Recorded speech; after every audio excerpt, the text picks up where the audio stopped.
اخلاقی امور ایسے ہیں جن کو اللہ تبارک و تعالی نے قرآن مجید کے اندر بڑی صراحت وضاحت کے ساتھ بیان فرمایا ہے۔ یہ وہ اخلاقی رویے ہیں جن کو اللہ تعالی بڑا محبوب فرماتا ہے۔ انہی قرآنی اخلاق میں سے ایک اہم وصف ہے انسان کا کہ وہ اپنی طبیعت کے اندر برداشت رکھتا ہو۔ عدم برداشت ایک اخلاقی عیب ہے جو نہ صرف یہ کہ سوسائٹی اور ماحول اور معاشرے کے اندر پریشانی پیدا کرتا ہے، بلکہ جو لوگ اس عیب کا شکار ہوتے ہیں وہ خود بھی بڑے بے چین، بڑے بے قرار اور مضطرب رہتے ہیں۔ ذہنی تناؤ، فکری انتشار اور طبیعت کی بے چینی ان کا مزاج بن جاتی ہے۔ قرآن مجید فرقان حمید نے ارشاد فرمایا والکاظمین الغیظ والعافین عن الناس، فرمایا جو لوگ غصے کو پی جائیں اور لوگوں سے درگزر کریں، واللہ یحب المحسنین، فرمایا یہ وہ نیک لوگ ہیں جن سے اللہ محبت فرماتا ہے۔ یہ نہیں فرمایا کہ انہیں غصہ نہیں آتا، یہ نہیں فرمایا، غصہ آتا ہے۔ غصہ نہ آنا بذات خود ایک عیب ہے، لیکن غصہ انہیں آتا ہے پر وہ اس غصے کو پی جاتے ہیں، وہ ضبط کر لیتے ہیں، وہ اپنے غصے پر کنٹرول کرتے ہیں۔ والکاظمین الغیظ، وہ غصے کو پورے طور پر کنٹرول میں کر لیتے ہیں، اور والعافین عن الناس، لوگوں سے درگزر کر جاتے ہیں۔ اچھا، یہ بھی بات نہیں کہ وہ کمزور ہیں اس لیے معاف کر دیتے ہیں، وہ طاقتور ہیں، باہمت ہیں۔ کیوں؟ کہ اللہ کے پیارے ہیں۔ واللہ یحب المحسنین، اللہ کہتا ہے میں ان سے محبت کرتا ہوں۔ جو رب کا پیارا ہو وہ کمزور ہوتا ہے، وہ اللہ کا محبوب وہ کمزور ہوتا ہے، جو اللہ کا چنا ہوا ہو وہ کمزور ہوتا ہے۔ فرمایا ان لوگوں کا معیار یہ ہے، ان لوگوں کا رویہ یہ ہے کہ یہ غصے کو پی جاتے ہیں اور لوگوں سے درگزر کرتے ہیں۔ نبی پاک صلی اللہ تعالی علیہ وسلم کا ایک فرمان اس تعلق سے بڑا خوبصورت ہے، آپ کو بڑا مزہ دے گا اگر کبھی وہ ذہن میں آ گیا۔ اللہ کے حبیب علیہ السلام فرماتے ہیں جو آدمی غصے نکالنے کی قدرت رکھنے کے باوجود غصہ پی جائے، یعنی وہ تیس نیس کر سکتا تھا، وہ اینٹ کا جواب پتھر سے دے سکتا تھا، وہ ایک کی 10 سنا سکتا تھا، قدرت کے باوجود جو غصے کو پی جائے، فرمایا اللہ تعالی ایمان اور یقین کے ساتھ اس کے سینے کو بھر دے گا۔ اس کا سینہ اللہ ایمان سے بھرے گا۔ آپ بات کو سمجھیے گا، غصہ پی گیا ایمان آ گیا، غصہ پی گیا ایمان قوی ہو گیا۔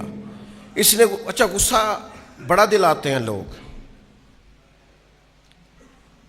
غصہ بڑا دلاتے ہیں، بعض لوگ تیش دلاتے ہیں، بعض لوگ اس طرح کی بات کرتے ہیں کہ ان کے جواب میں دل کرتا ہے کہ بندہ نہ بہت ساری چیزوں کو آج سخت لہجے کے اندر ان کا جواب دے، لیکن وہ کسی نے کہا تھا کہ اسی خیال میں گزری ہے شام میں درد اکثر کہ جب درد حد سے بڑھے گا تو مسکرا دوں گا۔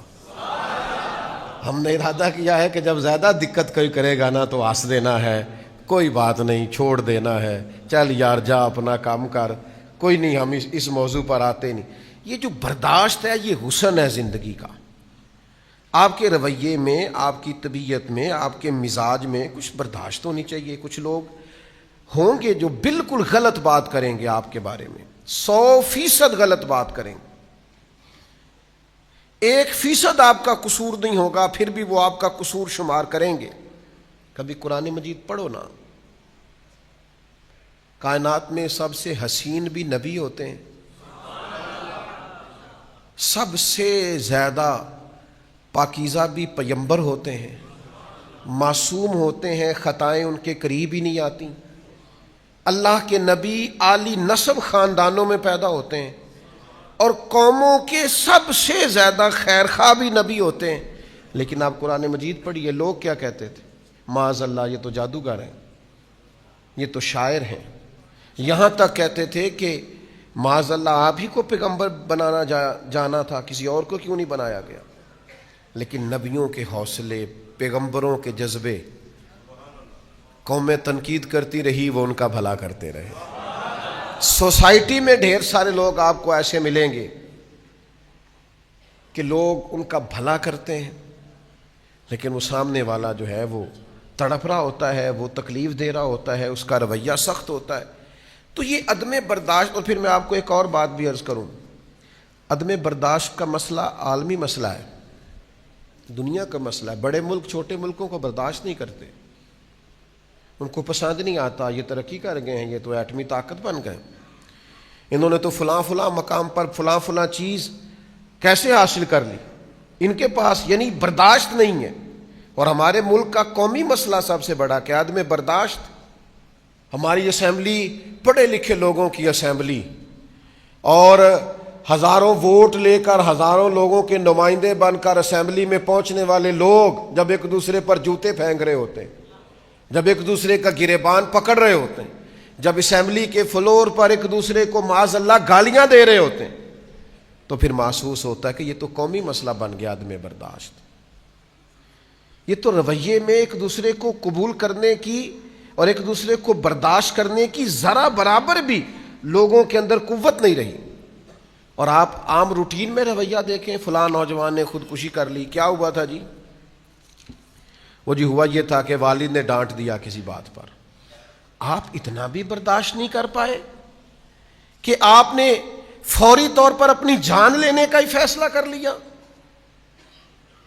آپ نے اتنی بزدلی دکھائی کہ آپ حالات کا مقابلہ ہی نہیں کر سکے، آپ میدان میں کھڑے ہی نہیں رہ سکے، آپ کو تھپیڑے سہنا ہی نہیں آیا، آپ اتنے بزدل ثابت ہوئے کہ اپنی جان آپ نے لے لی. سب سے زیادہ مجھے زندگی میں وہ شخص بزدل لگتا ہے جو کہتا ہے جی میں تو اب سوچتا ہوں کہ اللہ تعالیٰ مجھے ایمان کی موت ہی دے دے. او بھائی اتنے کمزور ہو گئے آپ کسی غیر کی دھرتی پہ رہتے ہیں، آپ اپنے رب کی زمین پہ بستے ہیں، اپنے مالک کا دیا رزق کھاتے ہیں، اللہ کی دی ہوئی زندگی گزارتے ہیں. اس قدر کمزور آپ کیسے ہو گئے؟ اور پھر اپنی مرضی سے آئے نہیں، ہم اپنی مرضی سے جانا بھی نہیں. اس نے جب چاہا بھیجا، جب وہ چاہے گا جائیں گے.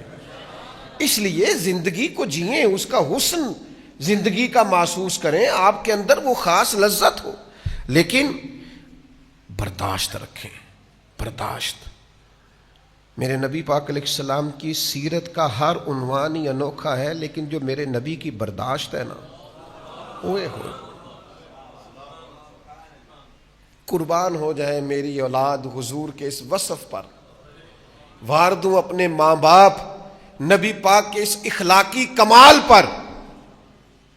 ساری طاقتیں رکھنے والے محبوب، وہ جن کی پلکیں ذرا آنسوؤں سے بھیگیں جو جبریل دوڑے آئے.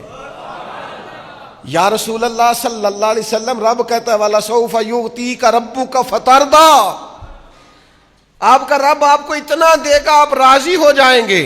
سیدہ طیبہ حضرت عائشہ صدیقہ رضی اللہ تعالی عنہا فرمائے حضور میں دیکھتی ہوں آپ کا رب آپ کی خواہش پوری کرنے میں جلدی فرماتا ہے.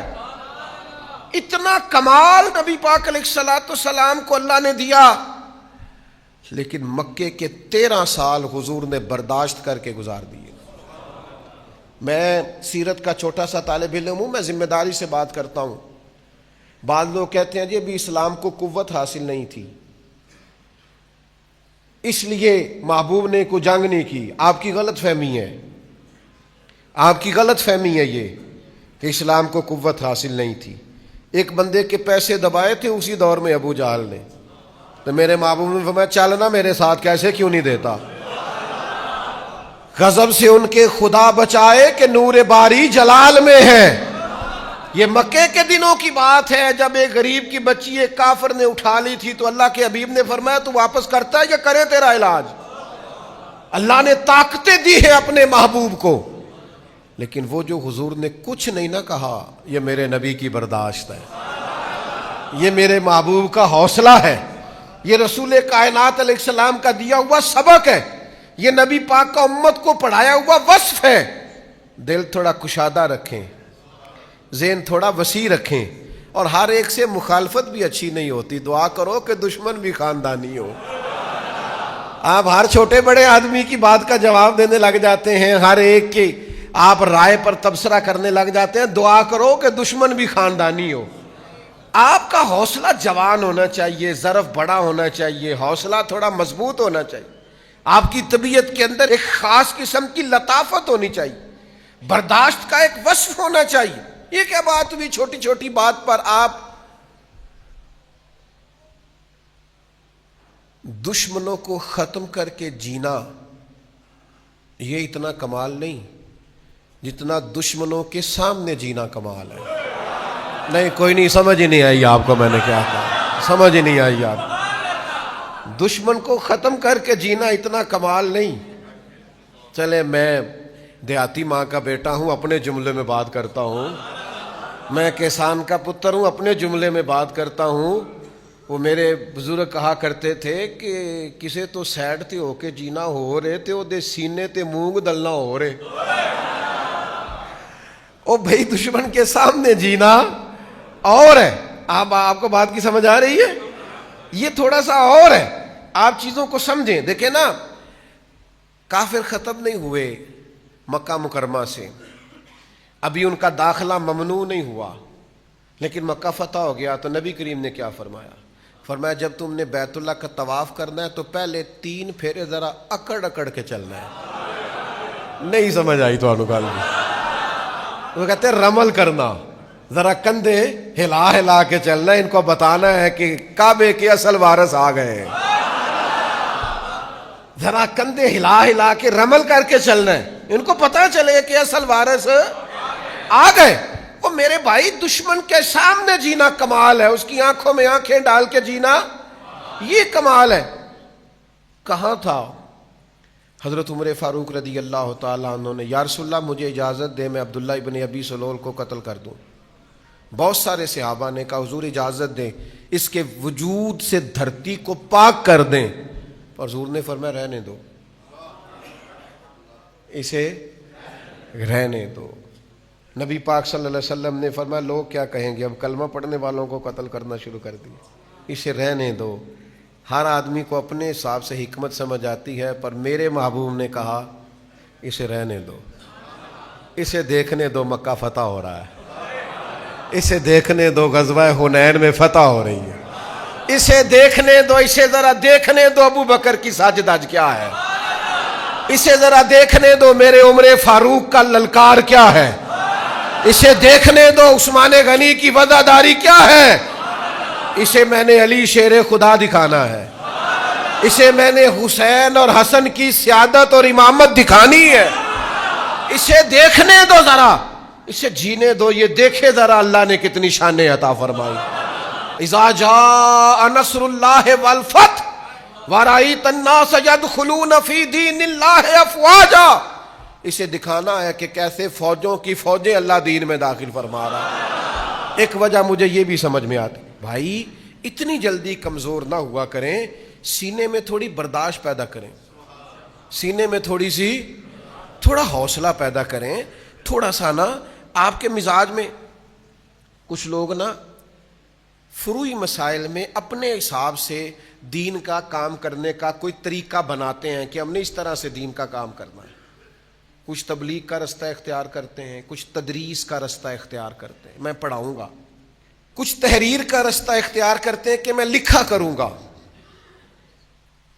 کچھ کہتے ہیں کہ میں خانقاہی رستہ اختیار کروں گا، لوگوں کو ورد وظیفے پڑھاؤں گا، عبادات پہ لگاؤں گا۔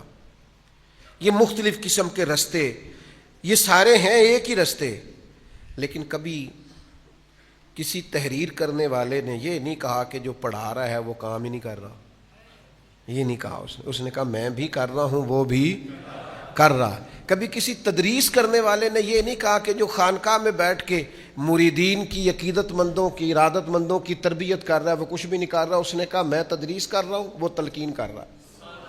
کبھی کسی نے کسی دوسرے کو متعون، لوگ ایک دوسرے کو قبول کرتے تھے، لوگ ایک دوسرے کو برداشت کرتے تھے، لوگ کہتے تھے مل جل کے چلنا ہے. امام بخاری محدث ہیں، فقیہ نہیں. انہوں نے فقہ اور اصول فقہ پر کام نہیں کیا، حدیثیں جمع کی ہیں. امام اعظم فقیہ ہیں، انہوں نے احادیث کو اس طرح جمع نہیں کیا، اگرچہ انہوں نے بھی کیا. لیکن امام بخاری نے یہ نہیں کہا کہ جو فقیہ ہے وہ ٹھیک ہی نہیں، نہ امام اعظم نے کہا جو محدث ہے وہ ٹھیک ہی نہیں. انہوں نے کہا ان کی بھی بڑی بات ہے، انہوں نے کہا ان کی بھی بڑی بات ہے. لوگ ایک دوسرے کو قبول کرتے تھے، فروعی مسائل میں برداشت ہوتی تھی. یعنی امام شافعی رحمۃ اللہ تعالی علیہ، میں بڑا عقیدت مند ہوں امام شافعی کا، کیا بات ہے امام شافعی کی، پر امام شافعی تو رفع دین سے نماز پڑھتے ہیں، وہ تو اونچا آمین کہتے ہیں، لیکن میں ان کا عقیدت مند ہوں. عقیدت مند ان کا ہوں، مقلد امام اعظم کا ہوں. باہمی احترام کے رشتوں کو کبھی بھی خراب نہیں ہونا چاہیے. لیکن آج تو گھٹن ہے. 1.5 اینٹ کی مسجد اور 1.25 انچ کا بندہ، کوئی قد کاٹھ نہیں، نہ علمی، نہ فکری، نہ توانائی، نہ شعور، نہ مطالعہ، نہ سمجھ، نہ بوجھ، نہ کوئی بات. لیکن ان لوگوں کی آپ گفتگو سنیں تو انہیں ایسے محسوس ہوتا ہے کہ کوئی شخص جو ہے وہ کام ہی نہیں کر رہا، سارا میں ہی کر رہا ہوں. ان کا خیال ہوتا ہے کہ کسی اور کو پتہ ہی کسی چیز کا نہیں. کی عقیدہ ہے پنجابی چ پا نہ پڑھی وقت نو، تو جڑا وقت نو پھڑیا ہوئے تو رحم کھانا چاہیے کہ انہیں لڑائی کرنی چاہیے. وہ تو بیچارہ وقت نو پھڑیا ہے، اس پر رحم کھائیں. تو میرے عزیز، برداشت کا مزاج، برداشت کی محبت، برداشت کی لذت اپنے اندر پیدا کریں. برداشت ہونی چاہیے. اللہ کے پیارے رسول صلی اللہ تعالی علیہ وآلہ وسلم نے فرمایا، بڑے گھونٹ ہیں جو انسان پیتا ہے، بڑے گھونٹ ہیں جو انسان نگلتا ہے، لیکن فرمایا اللہ کو بندے کا سب سے زیادہ وہ گھونٹ پسند ہے جو وہ غصے کا گھونٹ پی جاتا ہے. اللہ کو بڑا پسند ہے وہ ضبط کر جائے. یہ سب سے افضل گھونٹ ہے کہ تجھے شدید غصہ آیا ہے لیکن تو اس کو پی جائے.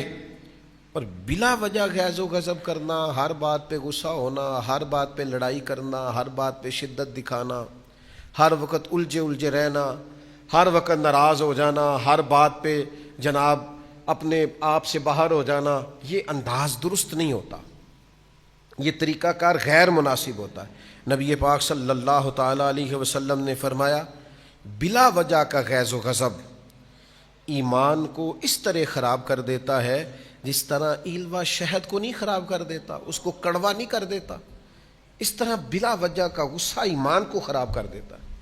ہر وقت کا جاہو جلال ٹھیک نہیں، ہر وقت کی ناراضگی ٹھیک. کچھ لوگ ناراض رہتے ہیں، اور اگر آپ ناراض نہ ہوں تو چونکہ ہم رہتے ہیں ناراض لوگوں کے درمیان، لہذا ہم نے بھی ناراض ہی رہنا شروع کر دیا. سارے ناراض ہیں، کوئی کسی سے ناراض ہے تو کوئی رہتے جو ہر وقت دائیں بائیں ناراض ہوتے ہیں، تو لہذا ہم بھی ناراض ہی رہتے ہیں. اور اکثر بندے پوچھتے ہیں، کہتے تسی ناراض تو نہیں؟ ہر وقت کوئی ناراض نہیں ہوتا، ہم رہتے ہیں ناراض. وہ حضرت خواجہ نظام الدین محبوب الہی، سلطان المشائخ، محبوب المشائخ، حضرت خواجہ نظام کے پاس ان کا ایک عقیدت مند آیا. اس نے کہا حضور بس ہو گئی، اب جو ہمیں چھیڑے گا ہم بھی اسے چھیڑیں گے، جو ہمیں ستائے گا ہم بھی اسے ستائیں گے. کوئی ہمارے رستے میں کانٹے بچھائے گا تو ہم بھی اس کے رستے میں کانٹے بچھائیں گے. تو حضرت خواجہ نظام الدین صاحب رحمۃ اللہ علیہ مسکرائے. بندہ بڑا ناراض تھا، مرید بڑے غصے میں تھا، پر آپ مسکرائے. آپ فرمانے لگے، پتر پھر تو سارا رستہ ہی کانٹوں سے بھر جائے گا. آدھی سڑک پہ اس نے بچھا دیے، باقی آدھی پہ تو نے بچھا دیے، تو راہگیروں کے پیر بھی زخمی ہوں گے تم دونوں کی لڑائی میں.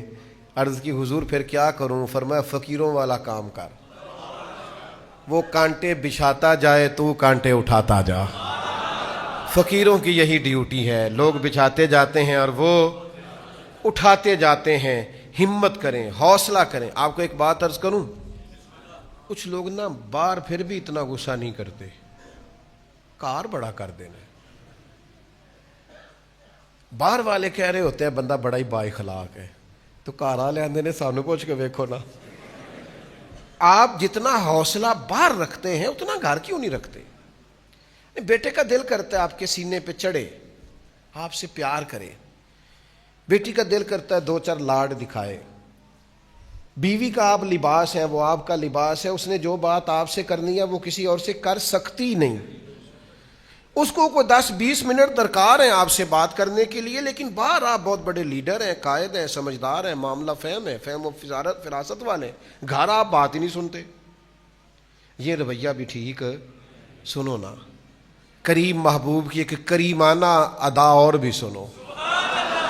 سیدہ طیبہ طاہرہ حضرت عائشہ صدیقہ رضی اللہ تعالی عنہا گھر کا ماحول بیان کرتی ہیں، گھر میں حضور کو دیکھ کر یہ بتاتی ہیں، فرماتی ہیں نبی پاک بڑا ہی معاف کرنے والے تھے، حضور بڑا ہی درگزر فرمانے والے، اور نبی پاک نے کبھی کسی کی برائی کا بدلہ برائی سے دیا ہی نہیں۔ یہ محبوب کے گھر میں، حرم پاک میں آپ کی مقدس زوجہ کی گواہی ہے۔ جب گھر میں یہ گواہی ہو تو اس کا مطلب یہ ہے کہ نبی کریم کی زوجہ ہماری ماں ہمیں سکھاتی ہیں تمہارا گھر میں رویہ بھی بڑا ہی حسین ہونا چاہیے، وہاں بھی تمہارے اندر برداشت ہونی چاہیے۔ میرا بڑا پرانا فتویٰ ہے، میرا فتویٰ یہ ہے کہ میاں بیوی کی لڑائی میں نا زیادہ قصور میاں صاحب کا ہوتا ہے۔ میرا فتویٰ ہے، آپ اختلاف کر سکتے ہیں، زیادہ غلطی میاں صاحب کی ہوتی ہے۔ اس کی ایک دلیل ہے میرے پاس، دلیل میرے پاس یہ ہے کہ عورت بیچاری کی عقل تو ناقص ہوتی ہے نا، تو میاں صاحب کی پوری ہے نا، تو یہ اگر کہے کہ میں نے ناقص عقل والی سے بھی پوری بحث کرنی ہے، پورا ہی جھگڑا کرنا ہے، تو بھئی سلجھانا تو میاں صاحب نے تھا مسئلے کو، تو میاں صاحب تو برابری پہ اترے ہوئے ہیں، ایک بات پہ 4 جواب دے رہے ہیں، تو پھر زیادہ غلطی کس کی گنی جائے گی؟ تو میاں صاحب کو یہ چاہیے تھا کہ وہ زیادہ حوصلہ دکھاتے، آپ بڑے ہیں، آپ کا ظرف بڑا ہے، الرجال قوامون علی النساء، اللہ نے عورتوں پر مردوں کو افسر کیا ہے، تو چاہیے تو یہ تھا کہ آپ حوصلہ دکھاتے، آپ صبر کا مظاہرہ کرتے، لیکن ہمارا رویہ یہ ہوتا ہے کہ جناب ایک بات ہوئی نہیں اور کہاں چڑھے اور کہاں اترے اور کہاں پہنچے اور کہاں تک گئے اور کہاں سے گاڑی واپس آئی، یہ انداز درست نہیں ہے۔ حوصلہ، برداشت، قوت۔ میں چھوٹا سا آدمی ہوں لیکن مجھے ہزاروں لوگوں کے ساتھ وقت گزارنے کا موقع ملا ہے زندگی میں۔ جو آدمی ممبر پہ بیٹھتا ہے نا، ہمارے اسا فرمایا کرتے تھے کہ اگر تم نے اونچی جگہ پہ بیٹھنا ہے تو پھر بہت سارے سوالوں کے جواب دینے کے لیے بھی تیار رہنا۔ یہاں تو آپ بڑے ہونے کا دعویٰ نہ کریں، اگر ہیں تو پھر سوال تو اٹھے گا۔ جب آپ اونچی جگہ پہ بیٹھے ہیں، آپ تو سب کو دیکھ رہے ہیں، تو سب بھی تو آپ کو دیکھ رہے ہیں، تو آپ کو تو بڑی چیزوں کو برداشت کرنا پڑے گا۔ بڑے بڑے سخت سوال زندگی میں آ جاتے ہیں، کئی دفعہ دل نہیں کرتا، دل ٹوٹتا ہے کہ یار یہ والی بات آپ کو نہیں کرنی چاہیے تھی، یہ درست نہیں ہے، یہ انداز ٹھیک نہیں، یہ سوال نہیں بنتا۔ کسی کو اپنے گناہ کا حساب کیا دیتے، سوال سارے غلط تھے، جواب کیا دیتے۔ کچھ لوگ ایسے ہوتے ہیں جو مطلب اس جگہ پہ بندے کو لا کے کھڑا کر دیتے ہیں جہاں کٹہرا سا بن جاتا ہے، اور اس آدمی کا حق بھی نہیں ہوتا کہ وہ یہ سوال کرے، لیکن آپ کا منصب ایسا ہے کہ آپ کو برداشت کرنا ہے۔ آپ ہیں ایسی جگہ پہ جہاں آپ کو اس چیز کو قبول کرنا ہے، آپ کو سمجھنا ہے کہ یار اب میں فائز ایسی جگہ پہ ہوں، اس نے کہہ لیا ہے تو میں کیا کروں۔ تو میں آپ کی خدمت میں عرض کروں گا کہ کئی دفعہ سخت ترین معاملہ ہو جاتا ہے۔ فتح مکہ کے بعد نا غزوہ حنین ہوا تھا، بہت سارا مال غنیمت آیا، اور نبی پاک صلی اللہ تعالی علیہ وسلم بیٹھ کر مال غنیمت تقسیم کر رہے تھے۔ زویل خویسرا، پھر جس کی نسل سے خارجی پیدا ہوئے، ذرا غور کرنا میں کیا کہنے لگا ہوں۔ یہ آیا اور آتے ہی اس نے پتہ کیا کہا نبی پاک صلی اللہ علیہ وسلم سے، کہنے لگا اے محمد صلی اللہ علیہ وسلم، آپ مال تقسیم کر رہے ہیں، ذرا انصاف سے کیجئے گا۔ معاذ اللہ ثم معاذ اللہ، نقل کفر نباشت، یعنی حضور کو کہہ دیا، اللہ کے رسول سے کہہ دیا۔ آپ مال تقسیم کر رہے ہیں غنیمت کا، ذرا انصاف سے کیجئے گا۔ اللہ اکبر۔ کوئی نبی پاک علیہ السلام کو کوئی چیز مانے نہیں تھی، اسی وقت حضور فرماتے اس کی گردن اڑا دو، ٹکڑے کر دیتے صحابہ، اور تیار تھے جناب عمر جیسے لوگ کہ حضور مجھے اجازت دے میں اس کی گردن ماروں، لیکن اللہ کے رسول بڑا سارا حوصلہ اللہ نے اپنے حبیب کو عطا فرمایا۔ کائنات میں سب سے بڑھ کر حوصلہ رسول پاک کو اللہ نے عطا کیا۔ میں آپ کو بتاتا ہوں، لوگ کئی دفعہ ایسا سوال کر دیتے ہیں جس سے بڑی تکلیف ہوتی، یار آپ کو نہیں کرنا چاہیے تھا، آپ کا منصب نہیں تھا، آپ کا بنتا نہیں تھا، کیوں آپ نے یہ سوال کیا؟ کہنے لگا اللہ کے حبیب سے انصاف کیجئے گا، تو رسول پاک صلی اللہ تعالی علیہ وسلم فرمانے لگے تجھ پر مجھے افسوس ہے۔ یہ ذرا انداز دیکھیے جواب دینے کا۔ حضور فرمانے لگے تجھ پر مجھے افسوس ہے، اگر میں انصاف نہیں کروں گا تو پھر دنیا میں کون انصاف کرے گا؟ یہ تو منبع ہے انصاف کا، یہیں تو انصاف کے سوتے پھوٹتے ہیں، یہیں سے تو لوگوں کو انصاف کرنا آتا ہے، تو اگر میں ہی نہیں کروں گا تو پھر انصاف۔ لیکن اگلی بات حضور نے جو کی لوگوں کو سمجھانے کے لیے، حضور سید عالم صلی اللہ تعالی علیہ وسلم فرمانے لگے اللہ تعالیٰ میرے بھائی حضرت موسیٰ علیہ السلام پہ رحم کرے، ان کو اس سے زیادہ ستایا گیا۔ یہ عذرائے تواضع حضور نے ارشاد فرمایا حضرت کلیم کو اس سے زیادہ لوگوں نے تکلیف دی۔